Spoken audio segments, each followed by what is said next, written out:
In this section, we'll be talking about power and the press. We'll begin by talking about the idea of agenda setting, move on to a related concept of framing, and then discuss our current moment with the death of facts.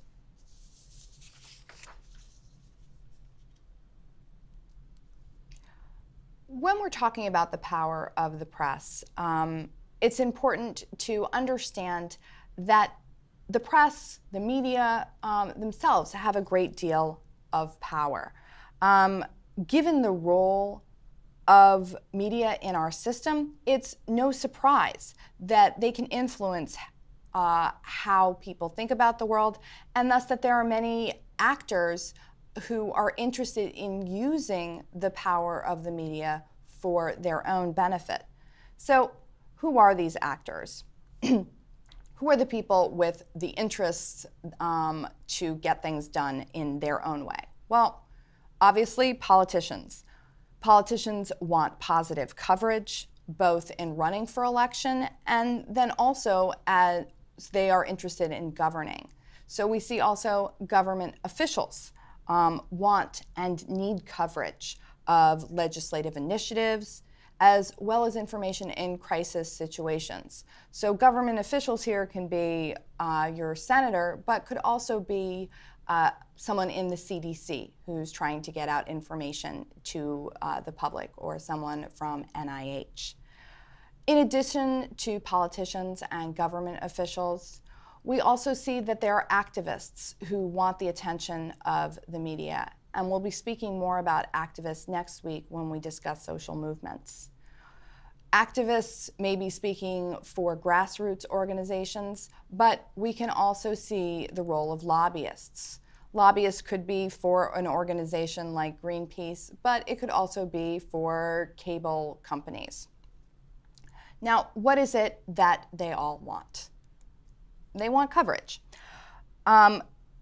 The power of the press is this ability to highlight certain information and give people a chance to learn about that information. But beyond coverage, there's also a matter of how those stories get told, or another term, how those stories are framed. So let's look at those. The first element really has to do with that issue of coverage. And this is a field of research that we refer to as agenda setting. So coverage is the major power of the media. And it's important because members of the media often claim that they don't make the news, they just report what happens. So there's this whole world out there of information, and they're just delivering it to you. But the truth is that there's too much going on in the world, and there are too many things to know. And so that what we get from the news, it's actually just a small subset. This isn't surprising, and if we think back to the debate between Lippmann and Dewey from earlier in the semester, we know this. We know that journalism can't possibly give us all of the information that we need, that there is a selection process going on.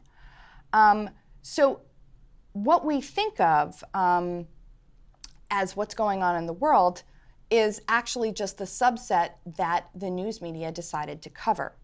And it's from this subset that we get our public agenda. This research that looks at that power is called agenda setting.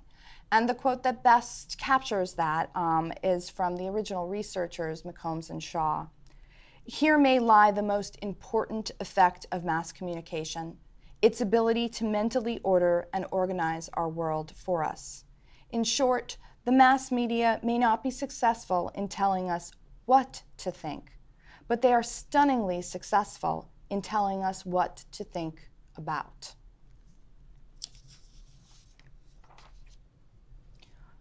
To put this another way, there is a reality out there in the world, that big globe we looked at. And then the media covers part of that world, and that becomes the media agenda. From that media agenda, we get a public perception of reality. Media coverage leads to the public perception.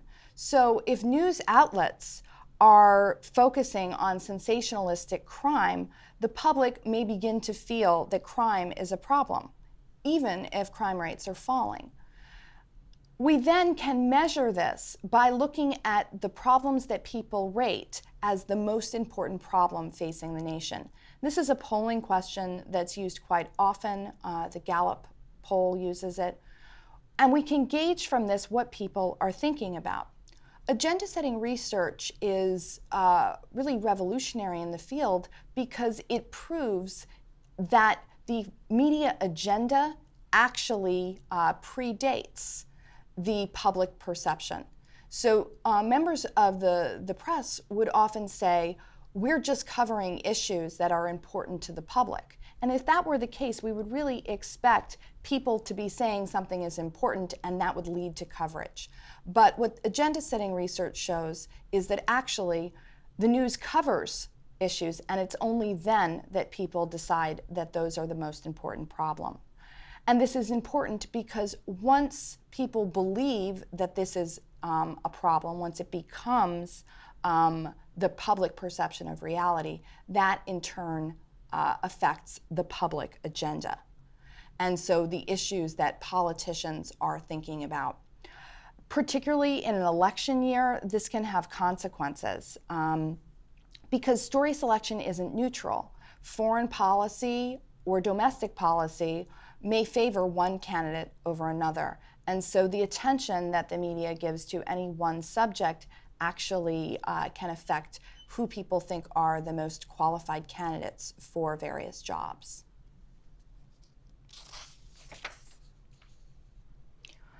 Beyond coverage, however, there is the issue of framing. The way the media cover a story matters as well. And we talk about this as framing. Take this photo. This is a Black Lives Matter protester. Now, I can frame the story in different ways. So just like putting a physical frame over this, I can change what we see and what we don't, what's in the frame and what's left out of the frame. Even in this literal frame, we can see that there are effects of how we tell the story. It matters. So the picture on your screen within the frame tells one story, but certainly when I remove it, we get a very different story. It tells us something important. And so this is what I do as a journalist. I choose what I focus on. I choose a perspective. I include certain details and I exclude others. I highlight certain facts and voices and I de-emphasize others. So this power of the media, not only to cover things, but to frame how we think about them, is very important for our democracy. Framing takes place in other ways as well. So a story can have many different components, and it matters how you're telling the story, but how you tell the story may have other elements as well. So the location, by which I mean where in your broadcast or in your newspaper do you run this story? Is it a crime story or a business story? White-collar crime, which is an interesting construct to begin with, is often covered in a business section, whereas it certainly comes out to robbery, and yet we don't cover it that way. And so the location of the story matters. We can also use standard frames like strategy versus substance.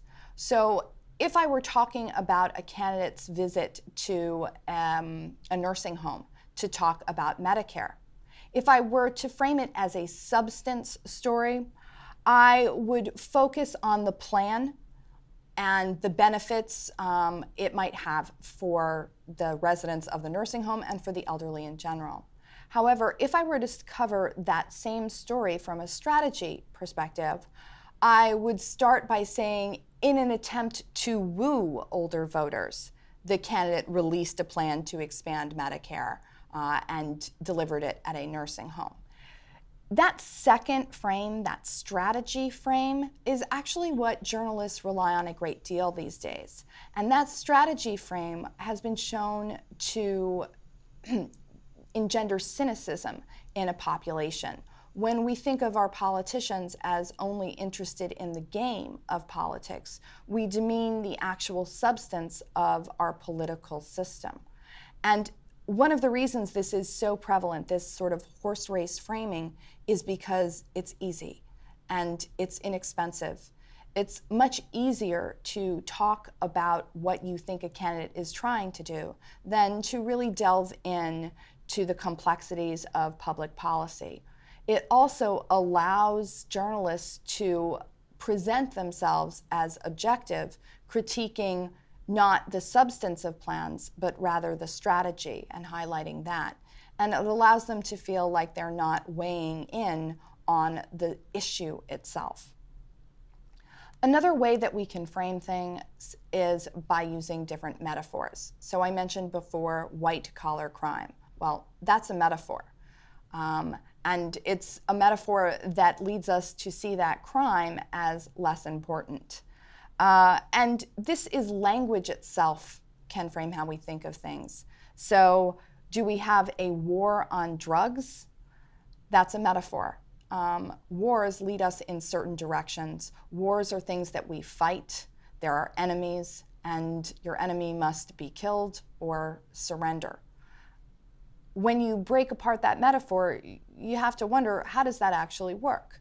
Now, I could use another metaphor to talk about drugs in our culture as addiction, and addiction as a disease. In that case, then I end up with a very different understanding of the problem and very different solutions, because we don't fight disease, we treat disease. And so this simple metaphor can direct how we think about the problem. Certainly, policy advocates will use metaphors, but journalists can choose to accept those metaphors, to accept those frames, or to use different ones.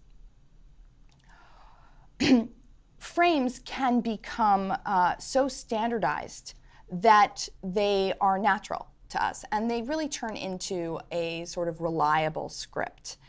And you are probably familiar with this script. You know what a crime story sounds like. You know what a political story sounds like.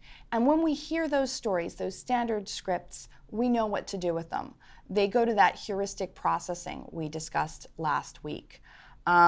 We understand them. We don't have to spend too much time on them. They order the world for us. We know how things work. Now, this can be useful, but it also can simplify things, and in fact oversimplify to the point where we lose complexity. Stories match our expectations, are easy to understand. Stories that defy our expectations are harder to process, and given the amount of time that journalists have to present stories, to dig into stories, and really to air them on the news, for instance, where a typical story is not more than 2 minutes, complexity and stories that challenge our understanding of the world are less likely to appear.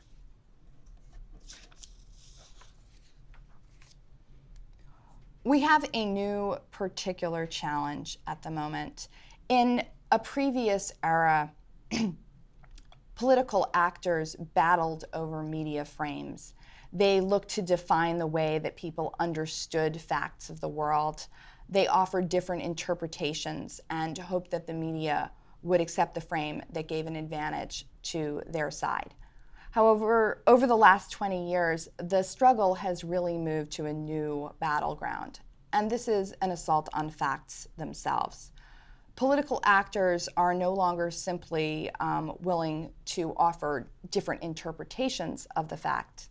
Increasingly, they are offering different facts altogether. And they do this in several different ways.